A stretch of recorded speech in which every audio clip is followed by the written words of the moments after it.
Bonjour à tout le monde, c'est Romilou qui est avec vous. Merci infiniment d'être avec moi pour cette nouvelle vidéo qui va parler de la différence entre les tarots et les oracles et comment donc débuter avec les cartes. Donc comme vous pouvez le voir, aujourd'hui je vous ai sorti plusieurs exemplaires et d'oracles et de tarots. Donc on va voir ensemble de manière très simple quelle est la différence entre ces deux jeux. Alors, tout d'abord, le tarot, déjà, on va commencer par ça.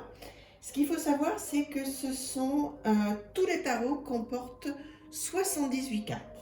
D'accord? Donc ça, c'est bien à avoir en tête. Tous les tarots comportent 78 cartes. Alors, vous avez différents tarots qui sont à votre disposition. Il y en a des simples et des moins simples. Donc, moi, ce que j'ai fait, c'est que j'ai fait une sélection de tarots simples pour débuter. Mais donc, on va un petit peu plus voir comment ça se passe. Donc, effectivement, 78 cartes. Quel que soit le tarot que vous allez choisir, il y a 78 cartes. D'accord? Je me répète parce qu'il n'y a que comme ça, en fait, que ça rentre pour les débutants. C'est la loi de la répétition. Donc, 78 cartes. Et sur ces 78 cartes, il y a 22 cartes qu'on appelle les arcanes majeures, qui commence donc l'histoire, qui commence du 0 jusqu'au 21, donc ça fait 22 cartes puisqu'on compte le 0, d'accord? En sachant que le 0 c'est le mât, donc c'est le commencement de l'histoire, et le 21 c'est le monde, donc l'accomplissement, d'accord? En plus des 22 arcanes majeures, vous avez 28 cartes mineures, et les 28 cartes, il y a 56, pardon, 56 cartes mineures. Et ces cartes mineures, donc, ce sont des moments du quotidien. D'accord? Dans ces 56 mineurs, il y a 4 familles, 4 suites. D'accord? Il y a les épées, c'est tout ce qui a trait au mental. Il y a les bâtons, tout ce qui est passion, désir, le travail même, la collaboration. Ensuite, il y a les coupes, donc c'est tout ce qui a trait à l'émotion. Et ensuite, vous avez les deniers ou les pentacles, tout ce qui est lié au matériel. Donc, par exemple, vous voyez celui-ci, donc ça s'appelle le tarot de Marseille Waite. Donc, pourquoi Marseille Waite? Parce qu'en fait, c'est très bien, parce qu'en fait, Emmanuel Iger a mélangé le tarot de Marseille et le Rider-Waite, parce que dans les tarots, il existe deux systèmes, enfin même plus, il y a le tarot de Thoth aussi, oui, mais on va rester sur le tarot de Marseille ou le tarot Rider-Waite. En sachant que moi, le tarot de Marseille original et simple, effectivement, il a beaucoup de vertus, mais il est beaucoup trop compliqué pour moi, voilà. Et ça ne me parle pas assez, parce qu'en fait, sur les arcades majeures, effectivement, il y a des figures, mais les mineurs ne sont pas en scène de vie. Par exemple, le 3 d'épée, il y a 3 épées. Le 5 d'épée, il y a 5 épées. Moi, ça ne me parle pas. Il y a trop de travail. Donc, pour démarrer en se faisant plaisir, parce que l'idée, c'est toujours de se faire plaisir, donc, ils ont fait un mélange, là, du tarot Marseille et du Waite. Donc, on retrouve des figures, des arcanes majeures, comme l'impératrice, par exemple, ici. Le pape, vous voyez, qui ressemble étrangement au tarot de Marseille pour ceux qui le connaissent. L'ermite. Voilà. Et ensuite, là, par exemple, donc on voit que c'est effectivement le 2 d'épée. D'accord? Le 2 d'épée. Mais vous voyez qu'il y a une scène de vie et on comprend assez rapidement ce que ça peut vouloir dire. Donc, ne pas vouloir voir la vérité en face, être complètement dans le mental, voilà. Mais on fera une autre vidéo sur ce que vont dire les cartes. Mais vous voyez qu'elles racontent une histoire. Donc là, vous avez le diable. Voilà. Et ensuite, oui, ce que je ne vous ai pas dit, c'est qu'il y a aussi des figures de cour qui vont donc du cavalier, valet, reine et roi. D'accord? Donc, ce qu'il faut retenir sur le Rider-Waite et sur ce que je vous conseille pour démarrer, on va en voir plusieurs. Donc, 78 cartes, quel que soit le tarot, il y a des centaines et des centaines de tarots, quel que soit le tarot, c'est toujours 78 cartes. 22 cartes majeures, d'accord, le diable, l'épée, le diable, l'ermite, les étoiles, l'impératrice, l'empereur, etc. Donc 22 cartes majeures, 56 cartes mineures qui sont divisées en 4 suites, les épées, les bâtons, les coupes et les deniers ou pentacles, et ensuite des cartes de cour, d'accord, avec les cavaliers, les valets, les reines et les rois.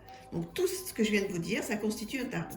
Donc voilà un premier exemple de tarot très très simple pour démarrer, qui allie le tarot de Marseille et le Rider-Waite.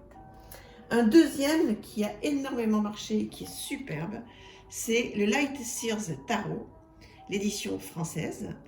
Donc celui-là est très très simple et magnifique. Voilà. Alors ce qui est très important quand vous allez choisir votre tarot, c'est de choisir un tarot qui vous correspond, qui vous plaît, Moi je suis très attirée, ce qui m'attire tout de suite, c'est les couleurs, l'ambiance, même si ça reste toujours sur la même thématique, vous l'avez compris, hein, je vous l'ai largement expliqué tout à l'heure. Donc en fait, après, vous avez des tarots sur plein de thèmes. Donc voilà, il faut être appelé par le tarot, regarder pas mal de reviews avant de vous décider. Il y en a énormément sur beaucoup de chaînes, et notamment sur la mienne. Donc le 9 d'épée, donc là vous voyez effectivement qu'il y a quand même une grande tristesse qui est annoncée, mais après, qu'est-ce qu'on peut faire avec cette tristesse? Pourquoi on est triste?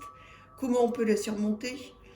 Donc voilà, alors ce qui est très important aussi, c'est que les tarots, en règle générale, sont faits pour de la divination, mais vous pouvez aussi faire du développement personnel.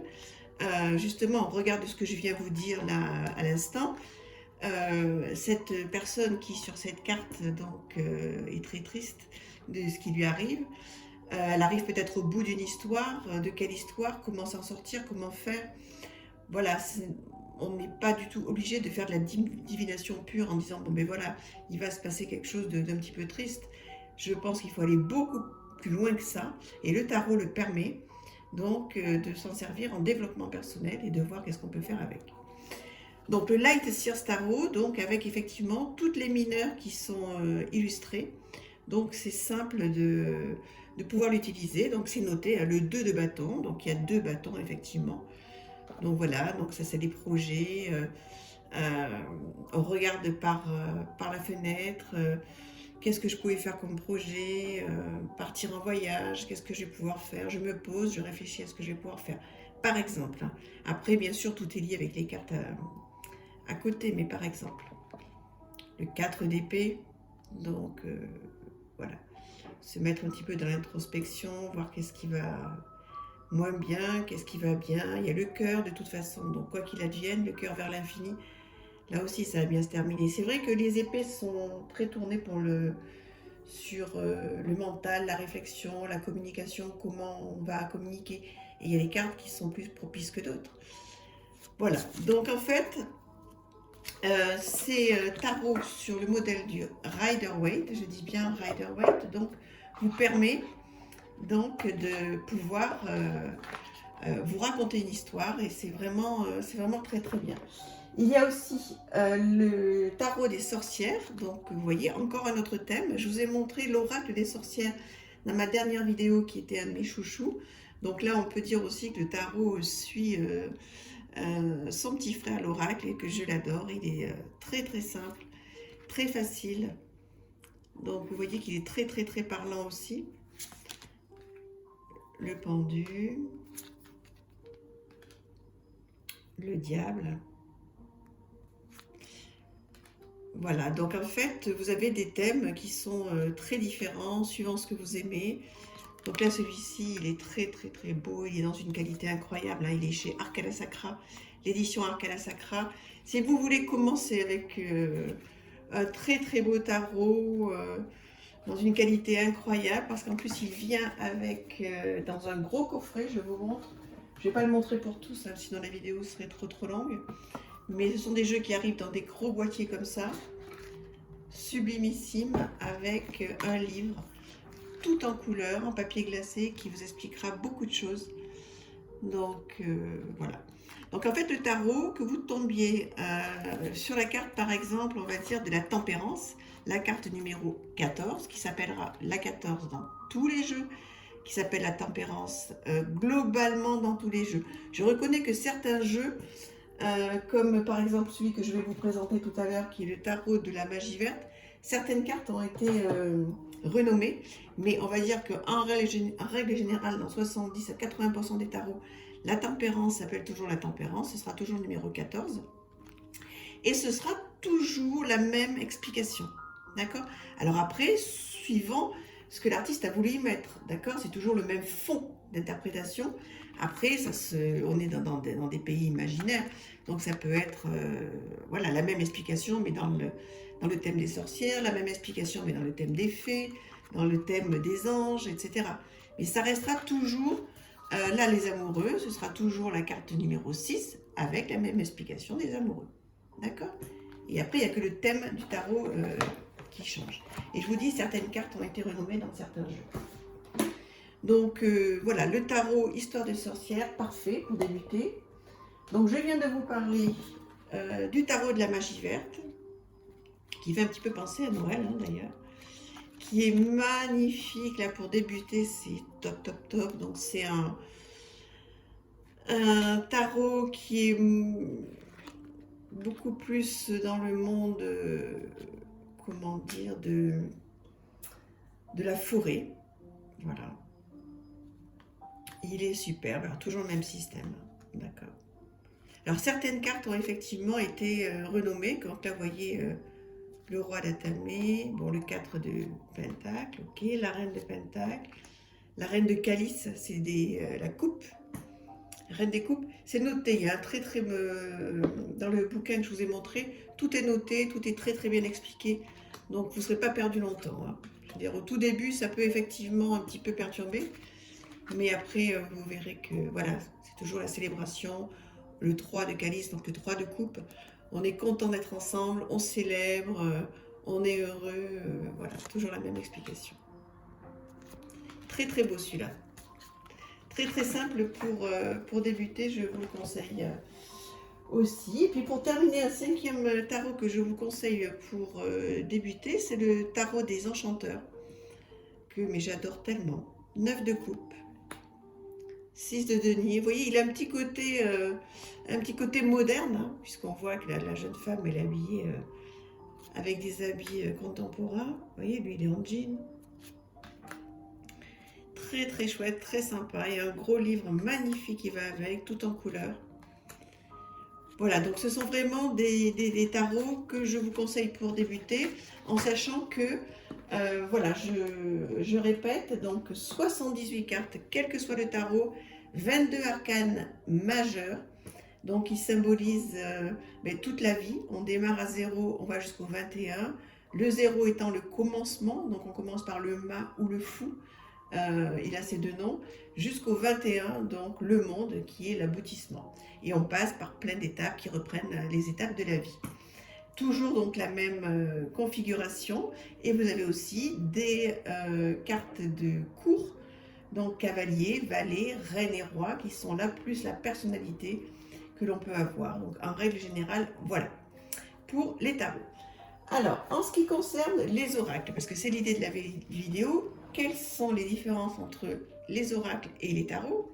Alors, les oracles, moi j'en ai beaucoup plus, puisque c'est ma passion, j'adore ça. Donc, vous avez plusieurs styles d'oracles qui sont à votre disposition. Après, quand je dis plusieurs, on peut même dire que c'est des centaines, voire des milliers. En fait, un oracle, ça n'a pas du tout de structure fixe, comme je vous disais tout à l'heure avec le tarot. Ce sont des cartes qui peuvent être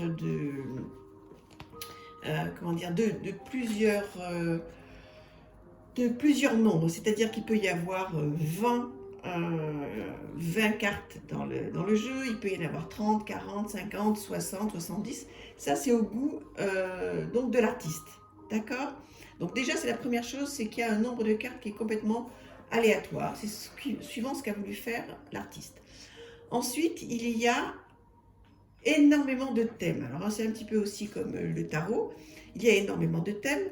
Moi, je vous ai sorti, par exemple, là, on va le voir, l'oracle des fées et des lutins. Voilà. Si vous aimez le monde des fées, le monde des lutins, là, vous avez un oracle qui est merveilleux, qui est très très simple. Un oracle, en fait, ça peut être une carte du jour. Vous sortez une carte le matin. Il était une fée, et pas il était une fois. Vous la gardez avec vous, vous vous reportez au livre parce qu'il y a toujours, globalement, mais toujours avec les oracles, un livre qui va vous aider donc à trouver des réponses sur la carte. Il se trouve que sur celui-là, donc, il est très très bien fait. Le numéro de la carte, le nom de la carte, le message de la carte et des petits conseils enchantés. Des conseils très concrets, donc c'est vraiment très très bien. Les oracles, c'est l'idéal pour travailler sur soi. Pour, par exemple, vous vous posez des questions, vous avez envie de changer pas mal de choses dans votre vie, il y a des choses qui n'avancent pas. Vous prenez un oracle qui vous parle, d'accord, qui vous plaît, et vous tirez ou une petite carte le matin ou une petite carte le soir. Il y a des oracles avec lesquels vous pouvez faire aussi de la divination, bien sûr, mais moi je les conseille plus en développement personnel. Même ceux qui sont destinés à la divination, vous pouvez aller plus loin.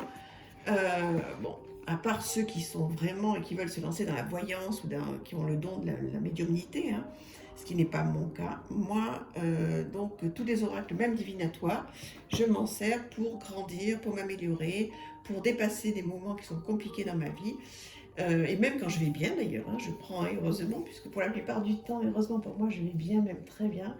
Donc je prends des cartes, je tire une carte ou le matin, ou le soir, ou deux, ou trois d'ailleurs, hein, sur un thème qui m'appelle, comme j'ai la chance d'en avoir beaucoup. Et donc je travaille dessus et je fais du journaling, si vous me suivez depuis un petit moment. Le journaling, c'est prendre un petit carnet, un joli carnet, vous tirez une carte, et vous notez tout ce qui vous vient de manière intuitive en regardant la carte et suivant la question que vous vous posez, vous écrivez de manière intuitive. Ça va vous faire un bien fou. Vous avez aussi à vos dispositions des coffrets comme ça, les portes de l'intuition. Alors par exemple, sur donc, les aides, quoi que vous entrepreniez, des aides invisibles vous soutiennent. Donc là, qu'est-ce que vous pouvez faire avec ça? Vous pouvez vous poser comme question: quelle aide invisible? Est-ce que ce sont mes guides, mes anges? Est-ce que ce sont des défunts? Voilà. Donc, ça vous permet de réfléchir. La parole, il est très, très, très, très, très, très beau celui-là. Rien ne vous empêche d'avoir ou de faire ce que vous voulez. Vous voyez cette petite fille là qui regarde, il y a un très, très beau château. En fait, là, il y a un nuage, mais en fait, voilà, si on regarde à travers les nuages, le rêve peut s'exaucer si elle rêve, la princesse, de revenir dans son château.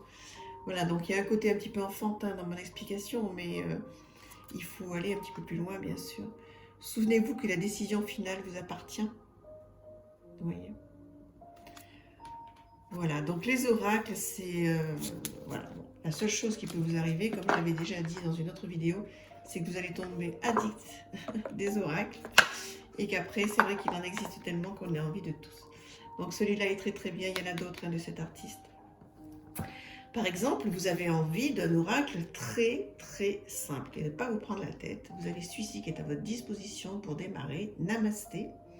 Ce sont des bénédictions à recevoir au quotidien. Donc là, c'est exactement ce que je vous disais. Donc, vous tirez une carte au hasard. Bon, la seule chose, c'est que sur celui-là, vous avez donc l'illustration d'un côté et le petit message derrière. Donc, en fait, voilà, il faut un peu fermer les yeux peut-être. Hein. Vous brassez, vous prenez une carte au hasard. Voilà. Bénédiction de la Mère divine, une porte fermée depuis longtemps va s'ouvrir, une période bénie et providentielle se manifeste, mais reste conscient, humble et bien ancré. Sens ta connexion avec la terre, son énergie, son amour dans ton cœur, et sache que tu es béni éternellement par la Mère divine.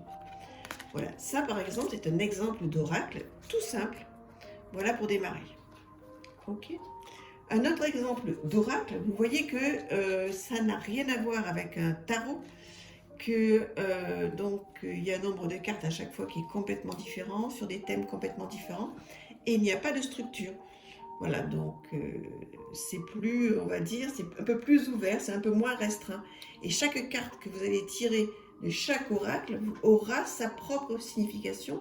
C'est la signification que l'artiste aura bien voulu lui donner.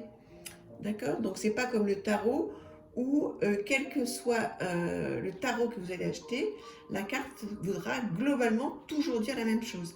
C'est le thème, les illustrations, les textes, c'est ça qui va changer dans les tarots. D'accord? C'est uniquement ça. Sinon, les cartes voudront toujours dire la même chose. Dans les oracles, chaque carte que vous avez voudra dire ce que l'artiste souhaite nous faire passer. Donc, par exemple, vous avez celui-ci qui est très très beau aussi, l'oracle de la tattoo-thérapie, avec la sensibilité, et vous avez des petits mots-clés sur le côté. Ressenti, signal d'alarme, la réussite. Donc là, vous avez le numéro de la carte. Vous pouvez vous repérer au livre, qui est très très très très joli. Donc vous voyez, c'est un autre style d'oracle. Donc en fait, ce qu'il faut, c'est pour démarrer, trouver l'oracle qui va plus vous plaire, quoi, en fait. Moi, je trouve que celui-là est d'un chic incroyable. Je l'adore. Donc, une phrase qui se reporte à la carte, un long message, un conseil, des mots-clés. C'est superbe. Il est tellement extraordinaire. En plus, bon, moi je suis très très très sensible aux petits gadgets. Il arrive dans une petite pochette magnifique comme ça. Voilà, donc un style donc d'oracle. Et puis je vous en ai sorti un dernier. Après, j'espère que je passe pas trop devant la vidéo. Par exemple, l'oracle de la lune. Vous voyez, par exemple, quand je vous disais qu'il existe plein d'oracles sur plein de thèmes différents. Donc, moi, celui-là, je le sors donc pour la pleine lune, pour la nouvelle lune. Donc, j'ai fait un petit tirage. Donc, libération, gratitude, superbe, hein? Plaisir, l'abondance. Alors, si je souhaite attirer de l'abondance dans ma vie, eh bien, lors de la nouvelle lune, où je prends cette carte directement. Donc, je lis le petit message qui s'y rapporte, puisque il y a un petit livret. Et puis après, donc, je formule mes vœux, je le mets sur mon petit autel ou sur ma table de nuit. Donc, ou je vais chercher la carte, ou alors j'en tire une au hasard. Il y a pas mal de rituels aussi que l'on peut faire donc avec les cartes oracles. Voilà, ce qui n'est pas propice donc avec le tarot. Avec le tarot, il n'y a pas de rituel à faire particulier. Hein, c'est différent, mais avec les oracles, on peut faire plein de choses. Si vous avez envie de démarrer dans le développement personnel, si vous sentez que vous êtes appelé par quelque chose, que vous ne savez pas encore trop quoi, que vous avez besoin d'être protégé, que vous avez besoin de guérison, que vous avez besoin de penser certaines blessures, tournez-vous vers les oracles. Démarrez avec quelque chose de très très simple et ça va vous faire tellement de bien. Vous allez rentrer dans un monde où vous ne serez plus jamais seul, si c'est le cas. Et voilà, ici en plus on peut partager ensemble, voilà, converser. Moi cette chaîne est là pour vous, donc n'hésitez pas à me dire qu'est-ce que vous en pensez, si pour vous c'était bien clair ou pas la différence entre les tarots et les oracles. J'espère que maintenant ça l'est beaucoup plus. Voilà, cette chaîne est là pour vous, donc dites-moi ce que vous en avez pensé, dites-moi si vous avez ces jeux, dites-moi si vous avez démarré d'abord par les tarots, par les oracles. Voilà, racontez-moi un petit peu, je suis là pour vous et je vous embrasse très très fort. Surtout, n'oubliez pas de vous abonner si vous êtes nouveau sur cette chaîne, c'est vraiment très important, un petit pouce, un petit commentaire. Et pour ceux qui sont déjà abonnés, merci infiniment de me suivre. Voilà, je vous embrasse très très fort, je vous souhaite donc un bon week-end et une très bonne semaine à venir. Et je vous dis à vendredi prochain. Je vous embrasse très fort. Au revoir, merci.